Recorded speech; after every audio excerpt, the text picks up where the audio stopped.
আমি খারাপ, আমি খারাপ হইতে চাইনি, আমার খারাপ বানানো হয়েছে। আমার জীবনে সুখের থেকে দুঃখের সংখ্যা বেশি। এমন কোনো মানুষ নেই যে তার থেকে আমি কষ্ট পাইনি। ফ্যামিলি, ভালোবাসার মানুষ, ভাই বেড়াদার, বন্ধু বান্ধব, এভরিথিং। কষ্ট পাইতে পাইতে যখন সহ্য করতে পারিনি, এরপর নিজেরে কষ্ট দেওয়া শুরু করছি। নিজের কষ্ট দিতে দিতে কোন সময় নষ্ট হয়েছি নিজেও জানি না। এই নষ্ট হওয়ার পিছনে সবচেয়ে বড় অবদান কিন্তু ভালোবাসার মানুষের।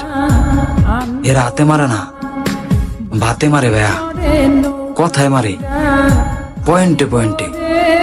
এগুলো কথা সহ্য করন যায় না, সবার কথা সহ্য করন দিল।